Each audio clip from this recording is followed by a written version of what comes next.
Muy bienvenidos. Voy a invitar a Andrés. Ahí sí. Querido Facu,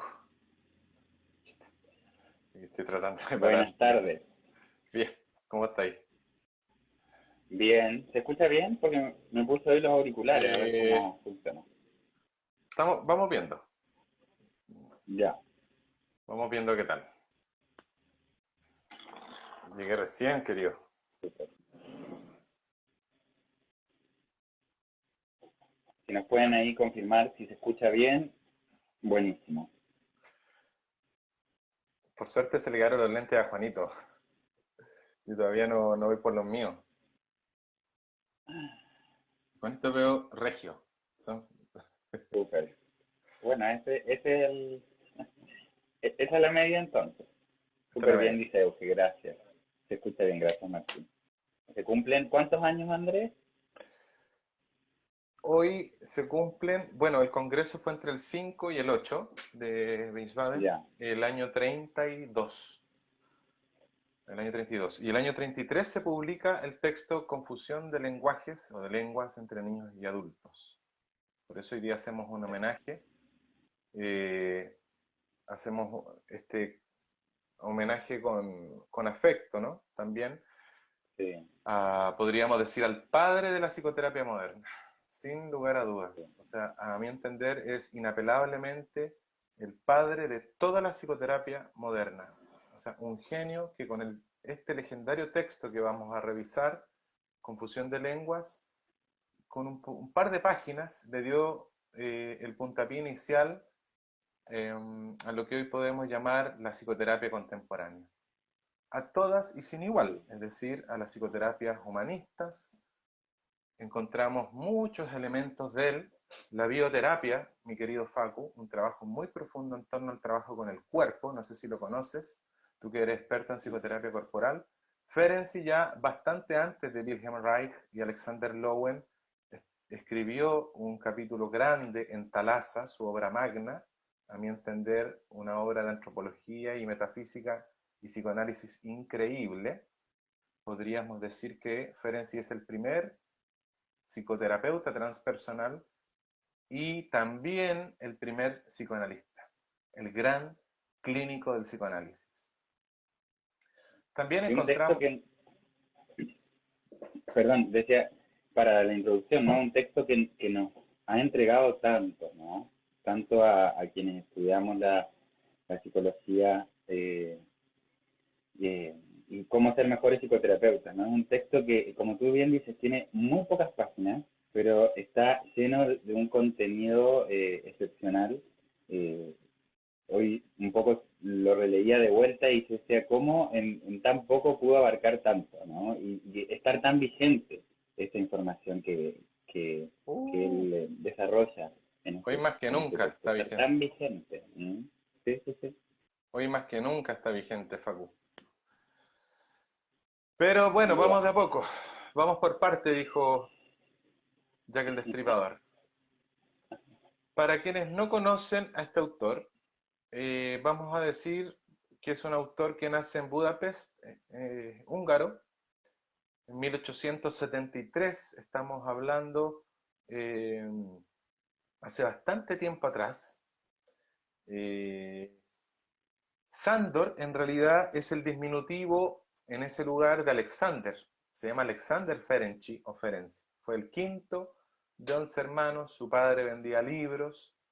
Estudió medicina primero en 1890. Se recibe como médico psiquiatra.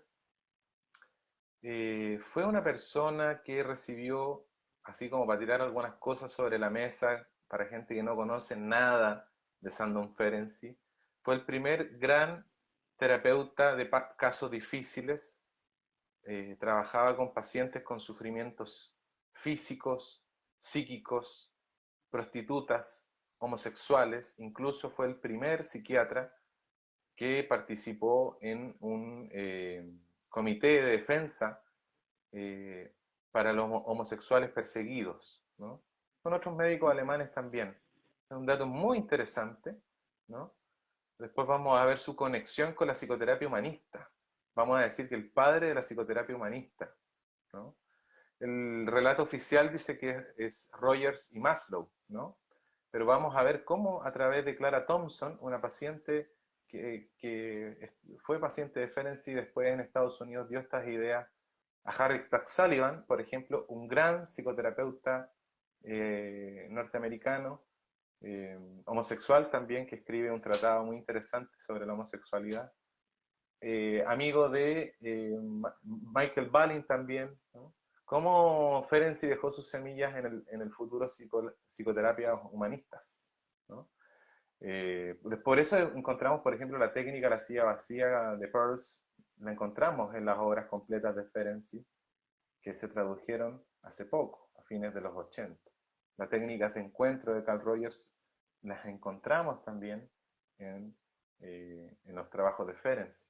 Las psicoterapias breves de Michael Balin, discípulo de él, ¿no? El libro famoso de la falla básica, ¿no? Esa ausencia básica que queda en el niño va a quedar permanentemente en la búsqueda de ese objeto.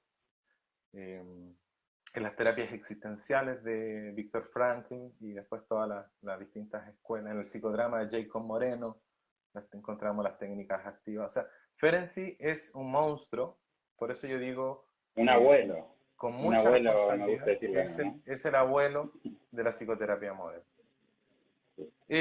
Bueno, tú sabes que Ferenczi fue un discípulo de Sigmund Freud, tuvieron un vínculo, una amistad bien grande, bien profunda. Freud decía que Ferenczi tenía una cualidad muy, muy particular, ¿no? En torno a su originalidad, ¿no? Su riqueza de ideas y su fantasía científica bien elaborada. En una de las cartas que encontramos les voy a mostrar un libro que desde ya yo siempre sugiero a los amantes del psicoanálisis, ¿no? Y todo buen psicoterapeuta debería leer alguna vez La isla de los sueños de Sandon Ferenczi, ¿no? La isla de los sueños es una ironía, ¿no? Que es la forma en cómo se refirió Freud el año 32, cuando le decía, es la isla de los sueños donde usted vive con sus criaturas de fantasía, ¿no? Son Sí. puras cartas entre Ferenczi y Freud, ¿no? En su fantasía, en el sentido que justamente con la presentación de confusión de lenguas se genera el quiebre entre ellos. Vamos a decir también, para los que saben un poco de psicoanálisis, que fue el primer terapeuta de la Melanie Klein. De hecho, ella fue una gran admiradora de Ferenczi. Incluso el mismo Ferenczi la estimuló a aplicar el psicoanálisis en niños. Por eso encontramos los primeros textos de la teoría objetal antes de la Klein, ya en Sandon Ferenczi, ¿no? Uno dice, ¿cómo es increíble que muchos psicólogos, psicoterapeutas, humanistas de distintas escuelas, converjan que digamos, el Big Bang de la psicoterapia fue el trabajo de Ferenczi, un hombre tan joven que muere a los 59 años. Y uno se pregunta por qué. ¿Qué pasó? ¿Por qué no lo conocimos cuando estudiamos en la universidad, por ejemplo? Tú sabes que yo estudié en una academia psicoanalítica donde nunca se mencionó a Sandon Ferenczi, ¿no?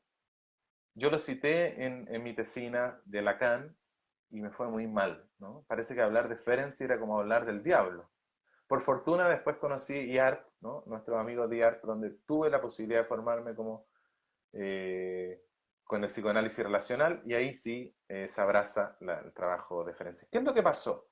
El año 32 Ferenczi le presenta este trabajo a Sigmund Freud. Freud no lo acepta porque dice, bueno, este hombre está volviendo a la teoría del trauma que yo sepulté hace bastantes años. Recordemos que Freud había abandonado la teoría del trauma por la teoría de la fantasía, ¿no? Mis histéricas me mienten, en la famosa carta Fliss. Y el discípulo, el seguidor, el escritor de la obra de Freud llamado Ernest Jones, que era un ferviente defensor, ¿no? Escudero del dogma de Freud, en Vida y Obra, en el tomo 3, en la vida y obra de Sigmund Freud que escribe, lo diagnostica como una persona, lo menciona solo una vez, en 3000 páginas.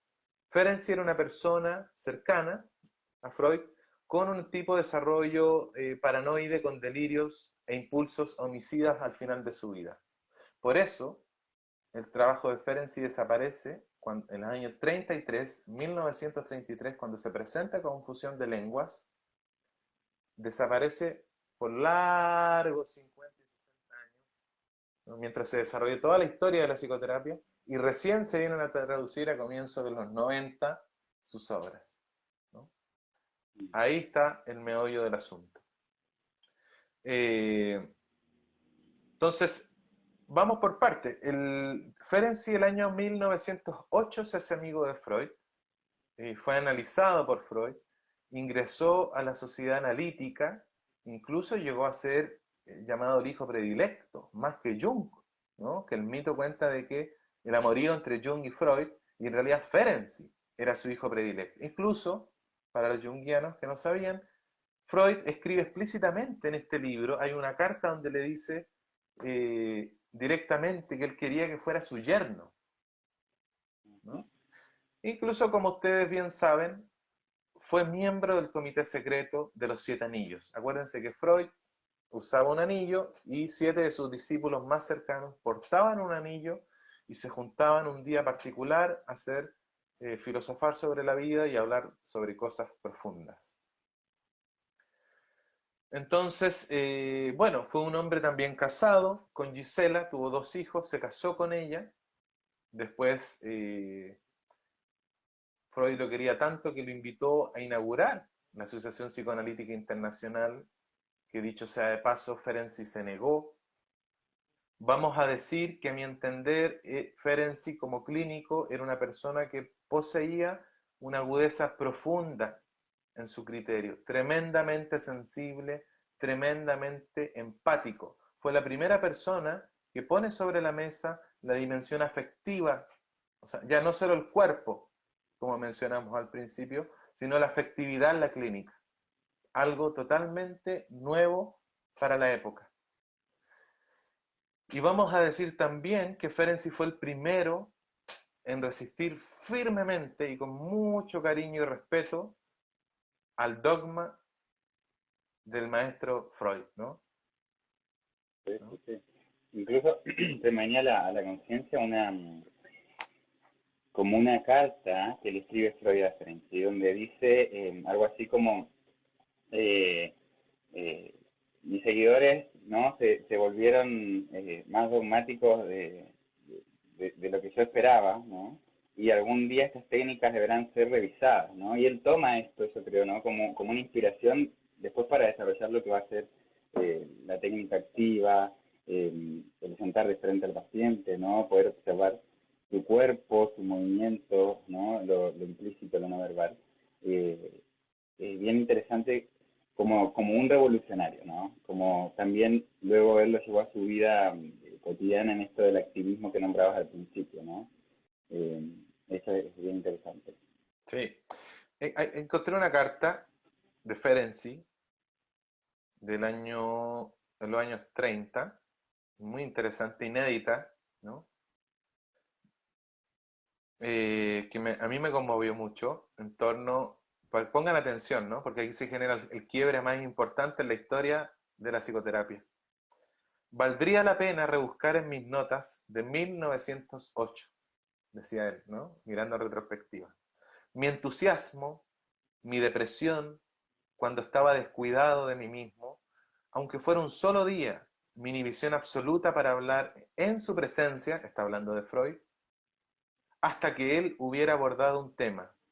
Además, el deseo ardiente de obtener su aprobación, puesto que le comprendía perfectamente, conocía a Freud al revés y al derecho, y le seguía inmediatamente en la dirección que él preconizaba.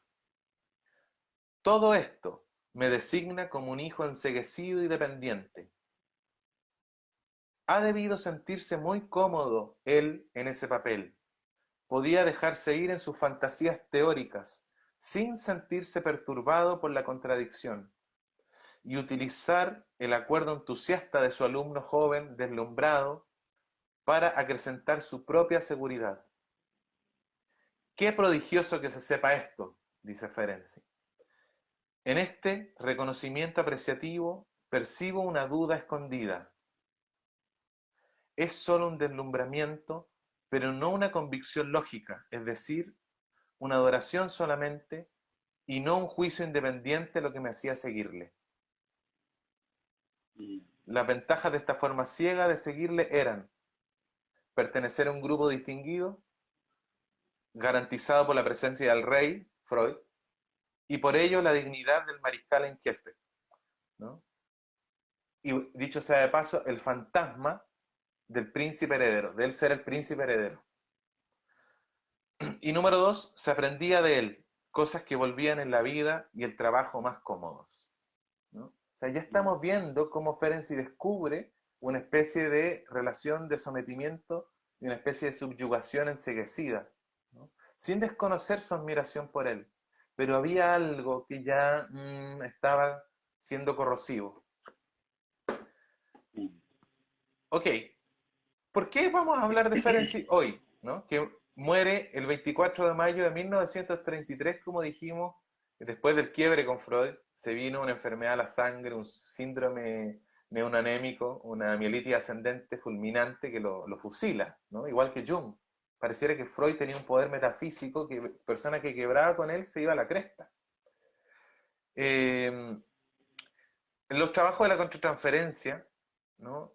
Como una, esto es clave, porque Ferenczi fue el primero en poner sobre la mesa lo valioso de la contratransferencia como una oportunidad para enmendar el pasado traumático del paciente, ¿no?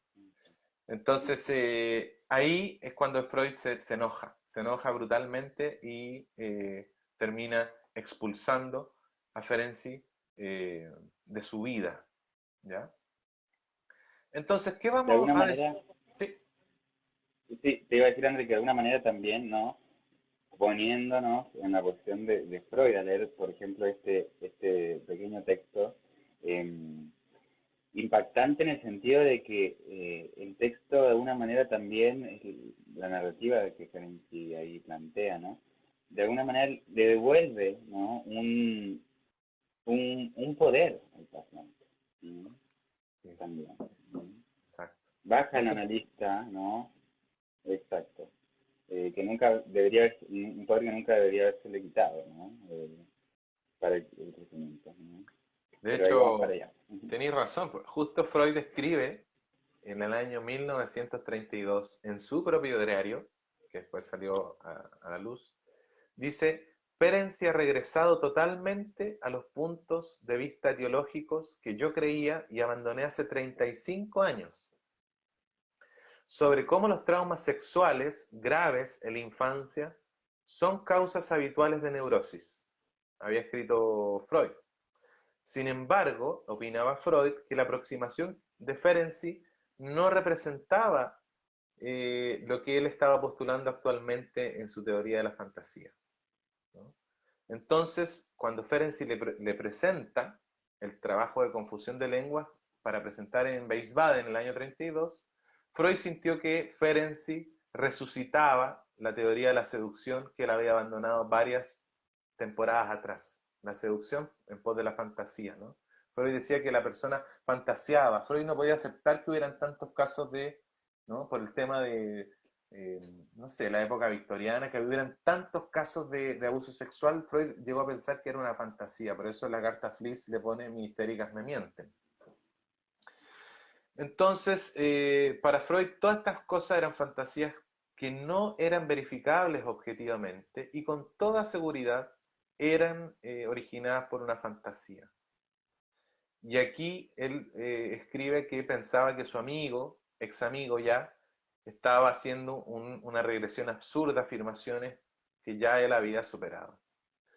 ¿Qué le pasó a Freud con su príncipe heredero? Se sintió amargo, decepcionado, ¿no? Ante este despertar de la teoría que él había abandonado, lo que le hace retirar la investidura, retirar el reconocimiento a Ferenczi por la presentación de confusión de lenguas y el quiebre, ¿no? El gran quiebre en la psicoterapia que Michael Ballen, discípulo de Ferenczi, dijo, el malentendido, ojo con esto, el malentendido de Freud y Ferenczi fue el trauma más grande de la historia del psicoanálisis, porque se disocia Ferenczi, ¿no? Lo mismo que ocurre en la situación traumática, ¿no?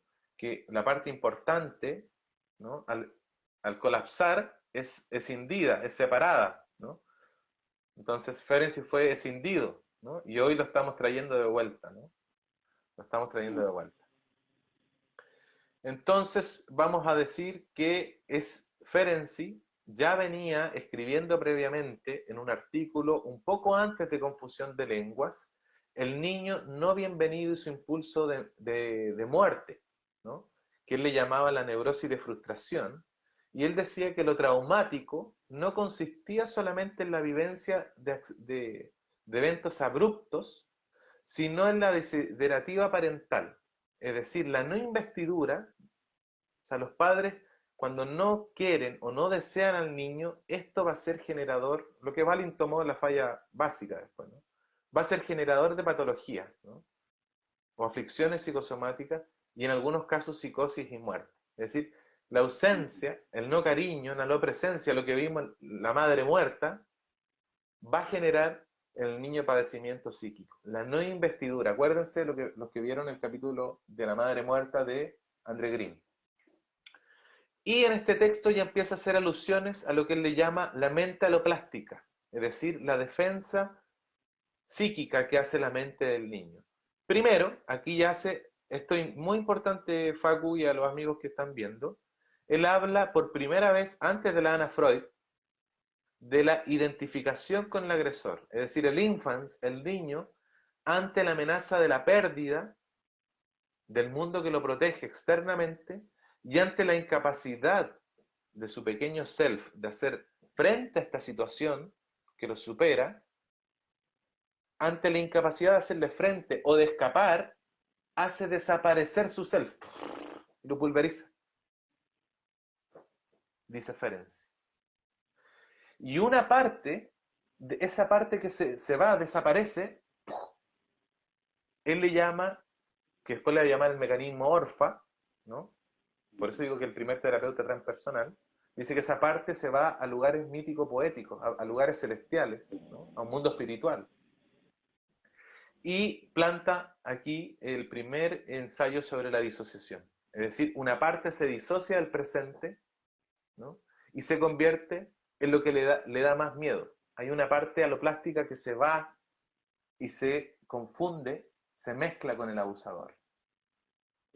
A modo de sobrevivencia también, ¿no? Como esa madurez precoz de la que él habla un poco Por en eso el texto, ¿no? Como... lo que decía André Green, cuidado cuando vean a un niño que es muy maduro, mentaliza. ¿Por qué? Exacto. Porque el niño en esta situación, en esta disociación, o en este estado aloplástico, o que en otro texto encontramos a Ferenczi hablando del niño clarividente, ojo, las personas que tienen cualidades, ¿no? Que hoy día se ven hasta gurúes, niños índigos, etc. Ferenczi dice más adelante que el niño se somete mentalmente, una de las partes de esta situación, el niño se somete a los deseos del agresor. ¿Por qué? Porque esta situación le permite saber los deseos del agresor en un mecanismo de maduración previo, ¿no? Como que él va a saber, como dice ahí un compañero, él sabe lo que le va a salvar. Entonces se adapta, se somete al agresor, ¿no? Y se instaura el efecto traumático.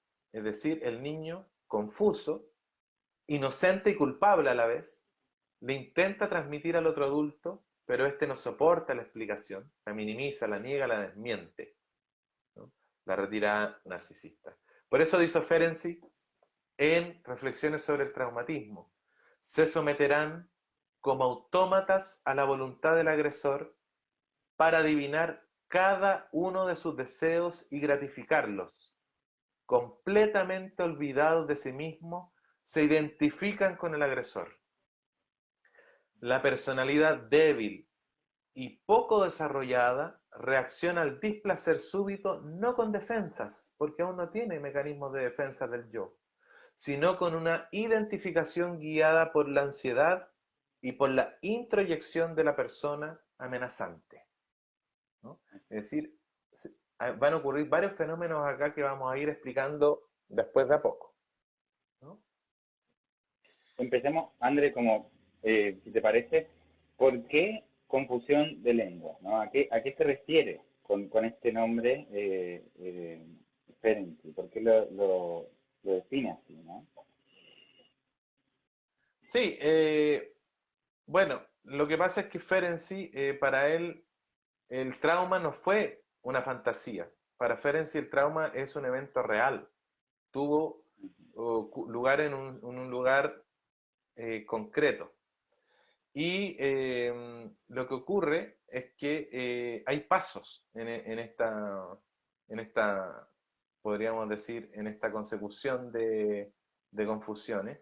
Eh, y podríamos decir que el primer paso, digamos, o la primera etapa, ¿no? De la confusión de lengua. A ver, esto doy como un approach, esto es clave para los que son psicoanalistas, terapeutas, lo que sea, porque esto es lo más curativo y sanador, identificar esta confusión. Hoy se ven muchos abusos sexuales de terapeutas a pacientes. Entonces, esto puede generar una liberación a las relaciones abusivas en terapeutas-paciente o en relaciones de pareja, ¿no? Vamos a decir terapeuta-paciente que va a reflejar de alguna manera lo que pasaba con el adulto y el menor, ¿no? Porque este es un modo interesante de conocer y cerrar, cancelar de una vez el ciclo de vergüenza, miedo y culpabilidad que dejan como huella estas experiencias tan desconcertantes y desestabilizadoras para quienes las viven. Vamos a explicar, si quieren, no, vamos de una, nos tiramos el piquero, cuáles son las etapas de la confusión de lengua. Primero, el niño siente, vive, experimenta un vínculo de confianza con la persona que lo cuida y lo cría o está cerca. O sea, hay confianza. El niño quiere al adulto. Hay un vínculo. ¿Ya? Igual que el paciente quiere al terapeuta. Le tiene confianza, hay un vínculo. ¿Qué es lo que ocurre? El niño, en la etapa del desarrollo psicosexual, 1, 2, 3, 4 años, un niño pequeñito, va a estar experimentando el erotismo lúdico, explorativo, ¿no? Es decir, el niño va a manifestar naturalmente la exploración de su sexualidad, pero de manera tierna e ingenua. Papá, mira, se va a frotar, se va a tocar, está experimentando sanamente la libido, la energía, en ciertas zonas erógenas. O sea, hay un erotismo lúdico, infantil, explorativo, tierno. ¿Ok? Entonces, ¿qué ocurre? En esta tercera etapa que vamos a mencionar ahora, podríamos decir que está la confusión. Hay un adulto que malentiende las muestras de ternura del niño y las considera como una insinuación provocativa de índole sexual. Tú ves los videos de los pedófilos que están cuando los mostramos acá en psicopatología, y ellos dicen, pero si la niña fue la que me hizo ojito, ¿no? La niña se acerca coqueta y se toca, ¿no? O sea, tercer paso, se entra en la dimensión de la confusión cuando hay un adulto, el cuidador, un vecino, un primo, un tío, que malentiende esa muestra de ternura del niño y la considera como una provocación sexual, ¿ya? Como una insinuación. Entonces, aquí entramos a la cuarta fase, llamémosla así, que es el abuso en sí mismo. Es decir, hay un acto moral. Bueno, es redundante, ¿no? La moral son los actos, ¿no? Entonces, no hay un discernimiento de lo que es bueno y lo malo, no hay una reflexión ética y se pasa al acto moral, ¿no? Es decir, el adulto responde al lenguaje de ternura del niño con un lenguaje sexual, con un acto sexual. Esa es la cuarta etapa, el abuso. Podríamos decir que hay una quinta etapa, que es la indefensión. Es decir, cuando el adulto, que está posicionado inevitablemente como una figura de autoridad, genera miedo en el niño. Por tanto, el niño va a inhibir una respuesta potencialmente defensiva. Está indefenso. Pasa por arriba como el tsunami esta situación, ¿no? Ferenczi cuenta un caso clínico que una niña recuerda, ¿no? El balancear de una medalla, ¿no? Y ahí vio una película, ¿no? Ella se fue en la onda de la medalla, una niña de 9 años, mientras estaba un tío sobre ella, ¿no? Hay una fijación muy fuerte ahí. Entonces, vamos a decir que hay un sexto momento, una sexta etapa, que es la etapa, vamos a llamar, de subyugación o sometimiento, donde el niño definitivamente se olvida de sí y se somete a la voluntad del agresor, ¿no? No tiene otra, ¿no? Se instala, ¿no? Se fusiona psíquicamente ahí en la situación abusiva. Y después vendría una séptima etapa. Perdón que vaya rápido, pero tenemos poco tiempo. Todo esto lo vamos a ver con detalle en la formación. Tenemos 2 clases enteras de Ferenczi, largas, de 7 horas, en el programa de psicoterapia humanista relacional que vamos a hacer pronto. Vemos parte por parte de todo esto. Viene la etapa de la identificación con el agresor que dice Ferenczi, es decir, el niño se identifica con el agresor y de este modo deja de percibir el ataque sexual como un abuso, ¿no? Y hay una octava etapa que es la etapa de la negación. Que esta negación viene por parte del adulto, que es el que debería reconocer que hubo ahí una situación que no corresponde, una situación que va en contra de la libertad del otro. El adulto niega su responsabilidad y la proyecta en el niño. Por eso Ferenczi decía que el niño se traga esa culpa y queda como un injerto extraño. Por eso las personas que han vivido abuso, trauma temprano, abuso sexual, entre otras cosas, ¿no? Sienten una culpa como un alien self. Cualquier cosa es su culpa, ¿no? Esto queda pegoteado en el super yo. Bueno. Que es luego el tema de consulta, ¿no? Que, con el que llega, ¿no? La culpa que los lleva, me decía una paciente una vez, como una nube negra, ¿no? Exacto. Ella eh, una vez dibujó, ¿no? La culpa como una nube negra que la acompañaba toda su vida, ¿no? Y muy específico cómo se siente, el tema por el que fue, se acercan a la consulta, ¿no? Ojo, Que tiene toda esta historia que veníamos contando detrás, ¿no? todo esto se reedita en el abuso adulto y en la situación terapéutica. Ojo, así que aguanten, vamos para allá. Pero hay una novena fase antes de eso, que es la fase de la desmentida, dice Sandon Ferenczi. En términos simples, el pequeño va eventualmente en algunos casos buscar ayuda de un tercero, de alguien, de un apego seguro, de alguien que lo refleje y le diga, sí, mi amor, pasó esto, arreglemos la situación, yo te cuido, yo te protejo, tienes razón, viviste algo insoportable. ¿Qué pasa? El niño busca una ayuda a un tercero y si es que lo encuentra, estas personas invalidan la situación, hacen como que no le creen, desacreditan la subjetividad del niño, inaugurando el trauma. ¿Por qué? Tú sabes que nuestros queridos autores Robert Stolorow y George Atwood, que son los más avanzados del psicoanálisis intersubjetivo, dicen que el trauma, para que se instaure como trauma, requiere de un evento fuerte, intenso, insoportable, más la ausencia de personas o de testigo empático. Ahí se activa el trauma, ¿ya? ¿Qué es lo que ocurre? Muchos de los pacientes que recuerdan y cuentan o acceden a este tipo de memorias, dicen, entonces voy y le cuento a mi mamá y me dijo, cállese, que el hijo del vecino, el abogado, no sé, mejor no tengamos problema en el colegio, ya, olvídelo.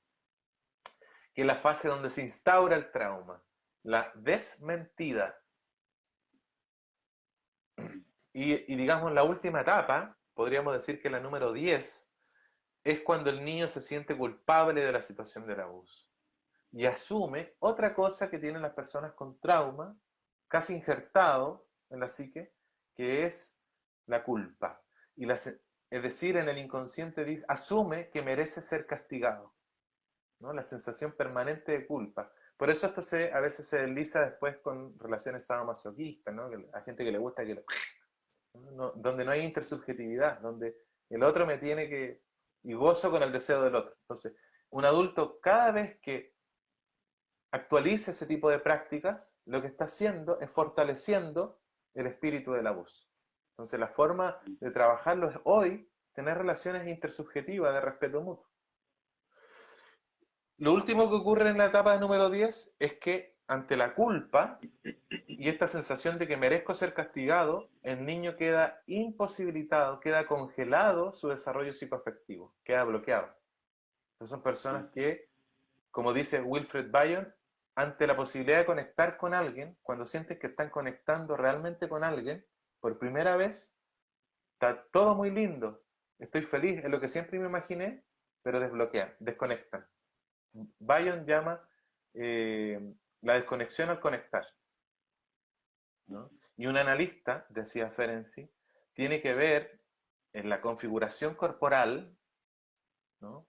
Ferenczi en la biotécnica analítica hablaba de eso, por ejemplo, de este paciente, el grande arriba y delgado abajo, como en su mismo cuerpo, ¿no? Sigue teniendo al hombre grande arriba y al niño pequeño abajo. Y Ferenczi La estructura decía, del carácter, digamos, cómo se claro, somatiza a nivel muscular y ocio de la muscular. cintura para Sí, abajo sí, sí. se queda niño, ¿no? Y él decía, el analista debe ver que debajo de toda esa coraza, ¿no? Debajo de toda esa estructura defensiva, esa desconexión, está el brillo de los ojos del niño, puro aún, que se conserva al fondo del inconsciente. Entonces, la confusión de lengua se instaura así, cuando no se distingue entre el lenguaje de ternura de los niños y el lenguaje de la pasión de los adultos. Los pacientes van a sentir, por eso es clave, nosotros abrimos la formación, el diplomado en psicoterapia humanista relacional, la abrimos con conferencia, porque si no se entiende esto, no se entiende el giro hermenéutico y el giro fenomenológico del psicoanálisis relacional. Los pacientes en algún momento van a sentir la confusión con el terapeuta. Y el terapeuta deberá identificar y delimitar la confusión en estos afectos intensos. Y el terapeuta deberá tramitar desde la ternura y la ética, ya no desde la ternura y la pasión. Es decir, Ferenczi decía, hay que entrar en la escena, pero no actuar en la escena. O actuar de una manera distinta, ¿no? A nosotros, sin más lejos, nos ha tocado supervisar varios casos con esta dinámica, ¿no? André, Porfa, eh, tanto a ti como a mí nos ha tocado supervisar casos de psicólogos, de psicoterapeutas en estos últimos años, muchos, en donde justamente se ven de alguna manera frenados en el proceso de acompañamiento de un paciente, un consultante, por esto en particular, ¿no? Por justamente esto.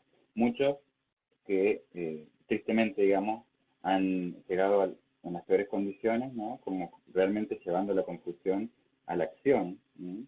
Y otros que se han dado cuenta, por así decirlo, a tiempo y han podido elaborarlo en los espacios de supervisión para no llevar a los actos, ¿no? Pero nos ha tocado acompañar en estos últimos años mucho a psicoterapeutas y psicólogos con esta con esta parte desconocida, ¿no? Por eso también lo tenemos aquí presente al tema hoy. sí, y por ejemplo, Ferenczi ya hablaba, hay un capítulo entero en la formación del trauma, cómo afecta al cuerpo, ¿no? Un cuerpo aún sin investidura. Entonces, bueno, Ferenczi habla también de las consecuencias a largo plazo. Por ejemplo, el masoquismo es un resultado esperable a largo plazo de las personas que han introyectado al abusador, tienen al abusador ahora dentro. Lo que ocurrió en la primera infancia, en los primeros 6, 7 años, el ambiente que hubo, las relaciones que hubieron, ¿no? Ahora quedan adentro de la psique, ¿no? Y uno tiene de alguna manera al abusador adentro, ¿no? Y él habla, hay un texto concreto de eso. Entonces Ferenczi dice que la identificación con el agresor se institucionaliza como un modo general de relacionarse consigo mismo y con los demás. Por ejemplo, podemos encontrar a personas que están afanadas en echarse la culpa, o a personas que tienen una tendencia a las relaciones de sometimiento o subyugación, como habla más adelante Daniel Shaw. El autosabotaje, ¿no? Un self descontrolado en torno a la seducción, que son las primeras estrategias que fueron diseñadas para generar influencia explícita o implícita de manera sutil con los otros, ¿no? Otras consecuencias a largo plazo de todo lo que hemos hablado hasta ahora, de esta situación de la confusión de lengua, es la ausencia o la poca claridad o la poca convicción del sí mismo, o la falta de convicción propia, producto de la presencia casi perpetua del abusador internalizado. Es decir, el objeto internalizado contradice la percepción propia. Por eso el fuero íntimo de alguien debe decir, sí, lo amo, pero el abusador va a decir, no. Queda como el perro de arriba de Pearls, ¿no? Anulando y Exacto. desviando, como haciendo interferencia en lo que el niño quiere. El niño puede querer abrir, confiar, amar de nuevo, pero no puede, porque el abusador no lo Sí, deja, porque importante, el espíritu del abuso le va a decir, no, porque así no es como yo te enseñé, así no es como lo queremos. Eso es muy bueno para mí, importante por ahí así la decirlo. fina línea, claro, perfecto, muy bueno para mí. Fina de línea, importante también el trabajo en la clínica de separar, de delimitar, ¿no? De lo que es el superyo, de lo que es la identificación con el agresor. Porque el paciente consultante los toma como uno, ¿no? Como la voz de la conciencia que me regula, que me eh, que se ocupa de que no me pase de la línea, ¿no? Y puede estar ahí siendo una trampa también. No Claro, es el superyo. No es la voz del superior. Eso es importante también, ¿no? El trabajo que hacer ahí en la clínica con respecto a eso. exacto. Y vamos a ver estos pacientes como pareciera que están ya aportando una especie de invalidación crónica, es decir, tomar las creencias del agresor o de la instancia agresiva que está ahí en lugar de las propias. O sea, ¿no? Entonces esto puede llevar a que la propia experiencia, la propia vitalidad o el verdadero self, como diría Winnicott, o el corazón, el alma, sea anulado. No pueda, la imposibilidad para amar, por ejemplo. Entonces, ¿qué es lo que quiero decir? Que esto puede ser hasta incluso en buenas relaciones, porque el simple hecho de que alguien tenga poder sobre nosotros, aunque sea benigno, aunque sea un maestro espiritual, aunque sea un gurú, profesor, ya puede ser traumático. Entonces Ferenczi decía, ante la mínima desaprobación podríamos sentir la necesidad de consentir, huir o atacar. Y es lo que la carta que él habla acá de Freud, de su relación con Freud, ¿no? En la isla de los sueños. Entonces, hasta la más mínima desaprobación podríamos sentir la necesidad de consentir, sí, huir o atacar. O ante situaciones nuevas, por ejemplo, va a haber menos variabilidad o menos diferenciación de conductas al enfrentar nuevos desafíos. O la rigidez, menos maniobrabilidad, ¿no? O reacciones estereotipadas, fijas.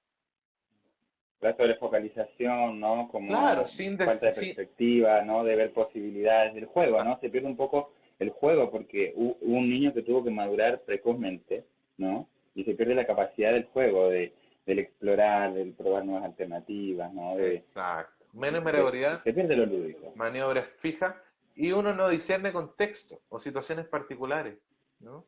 Sigue los miedos imaginarios y en vez de decir, oye, veamos esta otra alternativa, no resultó así, jugar, como diría Winnicott. Probemos esta forma, ¿no? No, es blanco o negro, ¿no? Entonces hay ausencia de perspectiva, de alternancia, ¿no? Hay una identificación rígida, por ejemplo, encontramos en pacientes muy rígida con ciertos ideales, misiones, iglesias, espiritualidad, grupos, culturas, ¿no? Hay falta de flexibilidad, ¿no? Y cualquier cosa que sea dogma les va a gustar, porque ellos confunden flexibilidad con relativismo, que son cosas distintas. Yo puedo ser flexible y no relativista. Hay cosas que la tengo clara, pero no tengo para qué andar. El azúcar no necesita decir que es dulce. Pruébenla. Es dulce, ¿no? Vamos, quisiera, Facu, ¿cuánto tiempo nos queda? Empezar a sacar algunas citas de confusión de lenguas que nos 10 parecen minutos. interesantes. ¿Cuánto? Sí, 10 minutos. Ya. Vamos a tener que Sí, entrar ya al vamos con texto. la cita. Rescatamos algunas citas con Facu para compartir, que las pusimos por ahí ya, que vamos a rescatar de este texto. Dice Ferenczi, llegué entonces gradualmente a la conclusión de que los pacientes tienen una sensibilidad sumamente refinada para captar los deseos, tendencias, caprichos, simpatías y antipatías de su analista, aun cuando éste se halle enteramente desprevenido en cuanto a esa sensibilidad. En lugar de contradecir al terapeuta o de acusarlo de incurrir en errores de ceguera, es decir, ve su punto ciego o la está embarrando, el paciente va a identificarse con él. O lo que más adelante Bernard Branchard habla de la acomodación patológica, ¿no? Por tanto, ¿qué nos dice Ferenczi? Confusión de lenguas, 1932. Importa, por sobre todo, que nosotros como terapeutas hayamos sido realmente bien terapiados hasta el fondo. Tenemos que haber aprendido a reconocer todos nuestros rasgos desagradables del carácter, externos e internos, como para estar realmente en condiciones de enfrentar todas esas formas de odio, desprecio oculto que solapadamente disfrazan los contenidos de las asociaciones del paciente. Entonces, ¿qué nos dice Ferenczi acá? La dificultad que va a tener el paciente, la dificultad que va a sentir, el desagrado que va a sentir cuando detecta, se da cuenta o percibe que su terapeuta está menos terapiado que él, o tiene menos trabajo interno, o tiene más puntos ciegos, o tiene muchos sesgos, porque el paciente lo va a detectar, va a sentir la incomodidad, pero no va a decir nada, para no desagradarnos con su crítica. Es lo mismo que hizo en la infancia, ¿no? Cuando miraba a sus papás, ¿no?, los errores que cometían, pero no era bienvenida su opinión. Simplemente tenía que acomodarse a ellos. Entonces Ferenczi decía que aquí hay un punto clave, porque él habla en confusión de lenguas de la hipocresía profesional, es decir, de la incapacidad del terapeuta para reconocer errores. Siendo que, si reconociéramos los errores, existe una posibilidad de restaurar, ¿no? Es decir, lo que no hubo en la situación traumatógena. ¿Qué pasa si un terapeuta en la actualidad comete un error objetivamente real? El paciente lo constata y el terapeuta le dice, no, es usted que está proyectando sobre mí. Ferenczi habla literalmente del peligro de la retraumatización. ¿Por qué? Porque el paciente deberá sintonizar con la falla del terapeuta.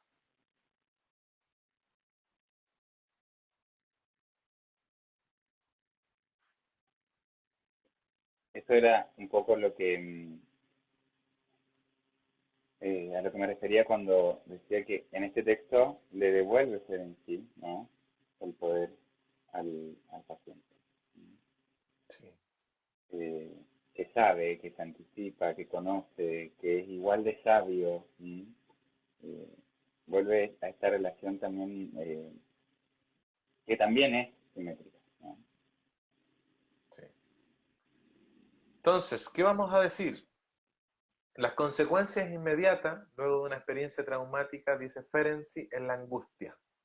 La angustia que deviene del sentimiento de la incapacidad de haberse podido adaptar o huir de la situación. Por tanto, ese displacer y la tensión interna va a buscar una vía de descarga ofrecida por la autodestrucción de la percepción y la cohesión psíquica. La parálisis psíquica, la fragmentación de la conciencia van a surgir como sustituto a la aniquilación total propuesta por la situación traumatógena. Es decir, la disociación va a ser el último recurso antes de la muerte literal. ¿No?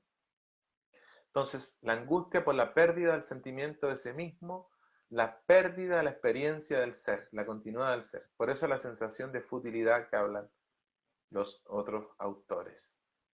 Entonces, ante la ausencia de los cuidados y la mirada que sintonice, Ferenczi dice que se va a sentir el desamparo total tras el trauma que va a conducir a una ruptura psíquica y a la enfermedad. Por eso, el abrazo psíquico y otorga un sentimiento de sí, el abrazo psíquico del terapeuta. Ferenczi dice en otro texto, Reflexiones sobre el traumatismo, que sale en 1934, una persona que luego de la experiencia traumática es llevada a la desmentida, pierde la posibilidad de reconocerse en la mirada del otro. El sentir con, palabra de Ferenczi, marca la diferencia entre el presente con el terapeuta y el pasado traumático. Un terapeuta que atestigue la presencia objetal, que acuérdense, no es entrar en la escena, es reflejar la función de abrazo psíquico, ¿no? Incluir la subjetividad del terapeuta, que no es la amistad, no es la confesión íntima, es más bien la presencia viva, emotiva del terapeuta que va a reflejar que el paciente, que la experiencia le pertenece al paciente, ¿no? Que su vivencia es real, el reflejo contratransferencial, ¿no? Que hablábamos al principio. Entonces, ¿por qué lo último, Facu? Ferenczi, por supuesto aquí dimos una mini pincelada, es el anclaje histórico de todos los autores y todos los terapeutas de enfoque analítico, humanista y relacional. Y incluso transpersonal. Incluso transpersonal, muy bien. Sí. Que yo creo que el próximo video vamos a un poco tomarnos del concepto que él trae de Orfa, ¿no? Y podemos hablar un poco de trauma y alma. Sería bien interesante ¡Oh, qué pegarnos buena! un Sí, vivo de trauma y alma, ¿no? Como los efectos psicoespirituales de la experiencia traumática, ¿no? Que va de, como este tercer capítulo, recién por ahí eh, comentaban, ¿no? Que esto es como la segunda parte de lo de la madre muerta, ¿no? Alguien que vio la anterior lo alinea muy bien con este live. ¿No? exacto. ¿Por qué decíamos, querido Facu, que el anclaje histórico a todos los autores humanistas, relacionales y transpersonales? Porque las diferencias teóricas y clínicas de Ferenczi y Freud van a ser la base para el giro psicoterapéutico, ¿no? Entonces, vamos a dejar como una síntesis, el trauma no es una fantasía, tiene un origen real. Lo traumático no es solo el evento, sino la respuesta del adulto. Ferenczi ya postulaba que la postura del terapeuta frío, distante, indiferente, objetivo, parcial y más o menos desconfiado de la hermenéutica de la sospecha, con la regla de abstinencia, anonimato y neutralidad, va a generar un ambiente parecido al ambiente traumático. O sea, un terapeuta como una esfinge va a funcionar como el adulto que desmintió el sentir del niño. Por eso, para concluir, nuestro querido Sandor Ferenczi propone una actitud regresiva, maternal, con estructura, paternal, pero la madre del psicoanálisis le dicen algunos, donde va a predominar la interacción, lo no verbal, la voz, el sentir con, más que un ambiente que el paciente pueda entrar en contacto con su niño traumatizado. Entonces, vamos hasta ahí, ¿no? Porque Sí, pareciera que que linda reflexión final. Él decía sin simpatía no hay curación, ¿no? hay un libro de Ferenczi que se llama Sin simpatía no, no hay curación. Maravilloso, excelente. Eh, la verdad que muy, muy interesante. Bueno, de más que recomendamos a todos leer este breve texto, que es muy breve realmente, tiene, si no me equivoco, 7 o 8 páginas. Pueden ahí pedirlo por interno sin problemas, se los enviamos porque eh, es muy nutritivo, muy rico de autoconocimiento personal, tanto para si son o no profesionales del área de la psicología, es realmente una joyita. Y bueno, como decía Andrés, dejarlos invitados a la nueva formación Oh, que estamos por lanzar pronto. Eh, en, es una formación presencial. humanista relacional, ¿sí? Va a ser presencial, ¿sí? Volvemos ahí con una actividad presencial con esta formación, eh, donde vamos a profundizar, como bien decía Andrés, en todo lo que tiene que ver con este texto de construcción de lenguas, ver en sí el trabajo que deja él también con respecto a la corporalidad en la terapia, eh, los efectos psicoespirituales del trauma y muchos temas más. Pronto vamos a estar cargando la info y todos más que invitados a ser parte. Sí, Ahí súper. están agradeciendo, gracias a todos los que estuvieron presentes y los Sí, que van a ver después también. ¿Mm? felices, felices y sin dudas que va a ser un lindo reencuentro con la presencialidad, ¿no? Poder estar todo un sábado acá en clases, en el campo, a 20 minutos de Santiago, pasando con detalle este y por lo menos 30 autores del psicoanálisis y la psicoterapia. Súper, buenísimo. Muchas gracias, querido. Nos vemos pronto. Si Dios quiere, bendiciones. Gracias a quienes vieron y tuvieron la paciencia de escuchar esta hora. Un abrazo grande. Muchas bendiciones. Gracias a todos, un abrazo Andrés, nos vemos pronto, que estén muy bien, buena semana. Chao.